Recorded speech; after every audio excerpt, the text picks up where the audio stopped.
নদীর দেশি টাটকা মাছের স্বাদটাই কিন্তু একদমই আলাদা হয়। তো আজ আমি নদীর দেশি টাটকা মাছের ঝালের রেসিপিটাই তোমাদের সাথে শেয়ার করছি।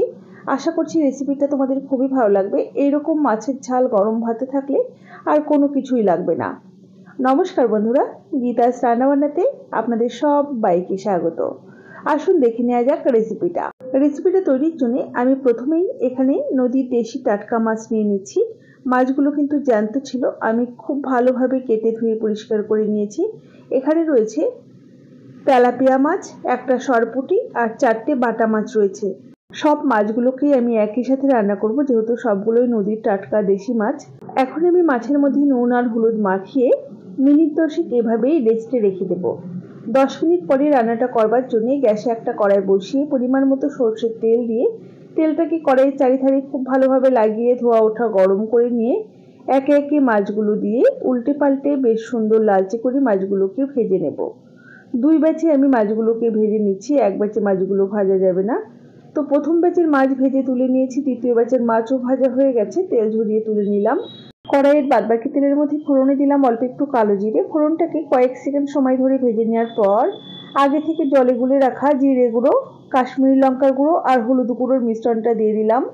আমি আগে থেকেই হাফ টিস্পুন করে জিরে গুঁড়ো, কাশ্মীরি লঙ্কার গুঁড়ো আর হলুদ গুঁড়ো জলে ভিজিয়ে রেখেছিলাম, সেটাই দিয়ে দিয়েছি। সাথে দিয়ে দিলাম একটা বড় সাইজের টমেটো কুচি, স্বাদ মতো লবণ, ঝালের জন্য স্বাদ মতো কাঁচা লঙ্কা বাটা। আমি ঝালের জন্য কাঁচা লঙ্কা বাটার ব্যবহার করলাম, আপনারা চাইলে কিন্তু লাল লঙ্কার গুঁড়ো ব্যবহার করতে পারেন। মশলাটাকে খুব ভালোভাবে নাড়াচাড়া করে নিয়ে ঢাকা দিয়ে লো ফ্লেমে 4 থেকে 5 মিনিট সময় ধরে কষিয়ে নিয়েছি। দেখুন টমেটোগুলো কিন্তু খুব সুন্দর মজে গেছে আর মশলাটা কিন্তু খুব সুন্দর কষিয়ে নেওয়া হয়ে গেছে, তেলও ছেড়ে গেছে।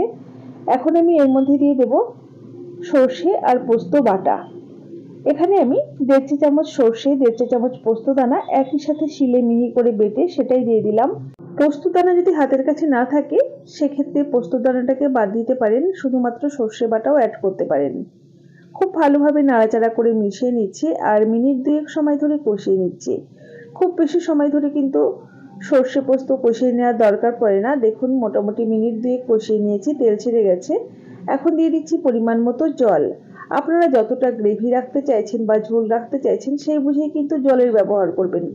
যেহেতু নদীর দেশি টাটকা মাছ, এই মাছের ঝোলও ভালো লাগবে, ঝালও ভালো লাগবে। আপনি যেটা করতে চান সেটাই কিন্তু করতে পারেন। আর ঝোলটাকে কিন্তু খুব ভালোভাবে ফুটিয়ে নিতে হবে। প্রথমে কিন্তু অনেকে দেখবেন জল দেওয়ার সাথে সাথে মাছ দিয়ে দেয়, সেটা দিলে কিন্তু রান্নার স্বাদটা নষ্ট হয়ে যায়। ঝোলটাকে খুব ভালোভাবে ফুটিয়ে নিয়ে তারপরে মাছগুলোকে অ্যাড করতে হবে। এখন খুব ভালোভাবে একবার নাড়াচাড়া করে মিশিয়ে নিলাম আর গ্যাসের ফ্লেমটা মিডিয়াম টু লোতে রেখে ঢাকা দিয়ে মোটামুটি 6 থেকে 7 মিনিট সময় ধরে রান্না করে নেব। আপনি যদি ইউটিউব থেকে আমার এই ভিডিওটা দেখে থাকেন তাহলে অবশ্যই আমার চ্যানেলটাকে সাবস্ক্রাইব করে দেবেন, আর যদি ফেসবুক পেজ থেকে দেখেন তাহলে অবশ্যই ফলো বাটনটি প্রেস করবেন। দেখুন 7-8 মিনিট রান্না করার পর ঢাকাটাকে ওপেন করে নিয়েছি, দেখতে কিন্তু ভারী সুন্দর হয়েছে। এখন আমি এর মধ্যে দিয়ে দিলাম 2টো চেরা কাঁচা লঙ্কা, এটা অপশনাল, আর খুব সামান্য পরিমাণ একটু ধনেপাতা কুচি। এই সময়তে ধনেপাতার গন্ধ যেহেতু খুব উগ্র হয়, সেই জন্য খুব অল্প পরিমাণ দিলেই ভালো, না দিলেও চলবে। হালকা হাতে একটু নাড়াচাড়া করে নিয়ে গ্যাসের ফ্লেমটা বন্ধ করে ঢাকা দিয়ে কিছুক্ষণ স্ট্যান্ডিং টাইমে রেখে তারপর পরিবেশন করে দিচ্ছি।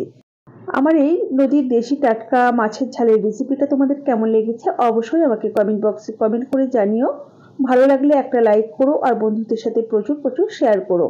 দেখো পরিবেশন করে দিচ্ছি, দেখতে যতটা ভালো হয়েছে খেতে কিন্তু তার চেয়েও অনেক অনেক বেশি ভালো হয়েছিল। তাহলে আজ এই পর্যন্তই। সকলে ভালো থাকবেন, সুস্থ থাকবেন। হাজির হয়ে যাব নতুন কোনো রেসিপি নিয়ে। ধন্যবাদ।